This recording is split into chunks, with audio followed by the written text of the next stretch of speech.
সংখ্যালঘু ৰাইজৰ ভোট লৈ গৈ দিছপুৰ দখল কৰি দিছপুৰত বহি থাকি নিজৰ সতি সন্তানে শান্তিত থাকিব আৰু আমাৰ নিৰহী জনসাধাৰণক হিমন্ত বিশ্ব শৰ্মা ডাঙৰীয়াই বুলডোজাৰ তলাই অত্যাচাৰ কৰিব আৰু সেইবিলাক তেওঁলোকে চাই থাকিব। যিসকল বিধায়কে সংখ্যালঘু বিধায়কে এই মুহূৰ্তত জাতিৰ দুৰ্দিনত জাতিৰ কাষত থিয় হোৱা নাই, ইয়াৰ যোগ্য প্ৰত্যুত্তৰ তেওঁলোকে পাব। আজি যিসকলে মাত মতা নাই সেইসকলক আমি চিনাক্ত কৰি আছো।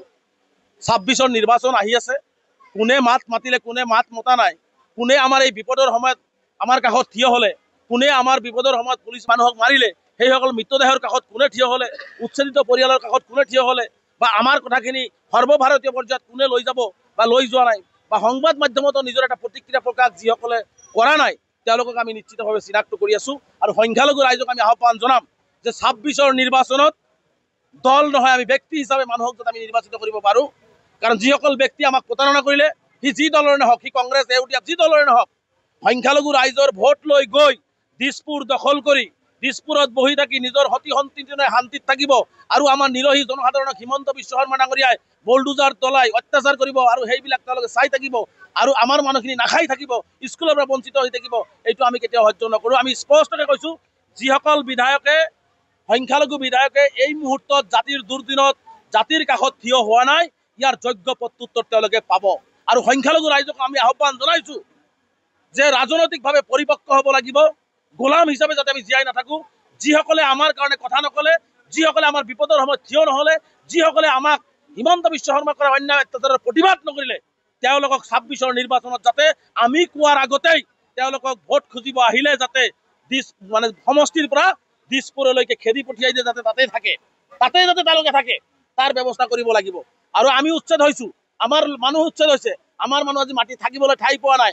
ৰাজনৈতিকভাৱেও তেওঁলোকক থাকিবলৈ ঠাই দিয়া নহ'ব। অসমৰ সংখ্যালঘু অঞ্চলত ৰাজনৈতিকভাৱে ঠাই দিয়া নহ'ব। কোনে কি কৰিছে সেইবিলাক মোৰ লক্ষ্য নহয়। আমাৰ মূল কথা হৈছে সংখ্যালঘু ৰাইজে ভোট দিছে বহু আশা আকাংক্ষাৰে। সংখ্যালঘু ৰাইজৰ বিপদৰ সময়ত যদি কোনোবাই মাত মতা নাই, তাৰ বিচাৰ ৰাজনৈতিকভাৱে ২৬ত কৰা হ'ব। সংখ্যালঘু ৰাইজৰ কাঠগড়াত থিয় কৰা হ'ব, প্ৰয়োজনত পহুখিৰা দিয়া হ'ব। আজি যিসকলে মাত মতা নাই সেইসকলক আমি চিনাক্ত কৰি আছো।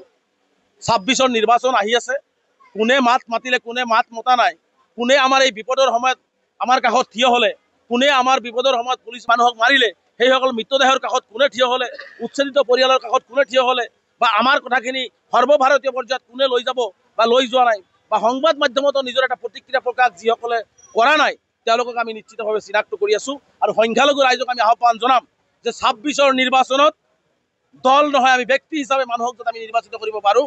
কাৰণ যিসকল ব্যক্তি আমাক প্ৰতাৰণা কৰিলে, সি যি দলৰে নহওক, সি কংগ্ৰেছ এউটিয়া যি দলৰে নহওক, সংখ্যালঘু ৰাইজৰ ভোট লৈ গৈ দিছপুৰ দখল কৰি দিছপুৰত বহি থাকি নিজৰ সতি সন্তানে শান্তিত থাকিব আৰু আমাৰ নিৰহী জনসাধাৰণক হিমন্ত বিশ্ব শৰ্মা ডাঙৰীয়াই বুলডোজাৰ তলাই অত্যাচাৰ কৰিব আৰু সেইবিলাক তেওঁলোকে চাই থাকিব আৰু আমাৰ মানুহখিনি নাখাই থাকিব, স্কুলৰ পৰা বঞ্চিত হৈ থাকিব, এইটো আমি কেতিয়াও সহ্য নকৰোঁ। আমি স্পষ্টকৈ কৈছোঁ, যিসকল বিধায়কে সংখ্যালঘু বিধায়কে এই মুহূৰ্তত জাতিৰ দুৰ্দিনত জাতিৰ কাষত থিয় হোৱা নাই, ইয়াৰ যোগ্য প্ৰত্যুত্তৰ তেওঁলোকে পাব।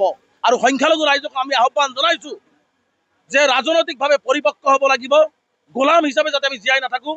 যিসকলে আমাৰ কাৰণে কথা নকলে, যিসকলে আমাৰ বিপদৰ সময়ত থিয় নহলে, যিসকলে আমাক হিমন্ত বিশ্ব শৰ্মা কৰা অন্যায় অত্যাচাৰৰ প্ৰতিবাদ নকৰিলে, তেওঁলোকক ২৬ৰ নিৰ্বাচনত যাতে আমি কোৱাৰ আগতেই তেওঁলোকক ভোট খুজিব আহিলে যাতে সমষ্টিৰ পৰা দিছপুৰলৈকে খেদি পঠিয়াই দিয়ে, যাতে তাতে যাতে তেওঁলোকে থাকে, তাৰ ব্যৱস্থা কৰিব লাগিব।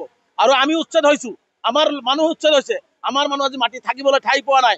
ৰাজনৈতিকভাৱেও তেওঁলোকক থাকিবলৈ ঠাই দিয়া নহ'ব। অসমৰ সংখ্যালঘু অঞ্চলত ৰাজনৈতিকভাৱে ঠাই দিয়া নহ'ব। কোনে কি কৰিছে সেইবিলাক মোৰ লক্ষ্য নহয়। আমাৰ মূল কথা হৈছে সংখ্যালঘু ৰাইজে ভোট দিছে বহু আশা আকাংক্ষাৰে। সংখ্যালঘু ৰাইজৰ বিপদৰ সময়ত যদি কোনোবাই মাত মতা নাই, তাৰ বিচাৰ ৰাজনৈতিকভাৱে ২৬ত কৰা হ'ব। সংখ্যালঘু ৰাইজৰ কাঠগড়াত থিয় কৰা হ'ব, প্ৰয়োজনত পহুখিৰা দিয়া হ'ব।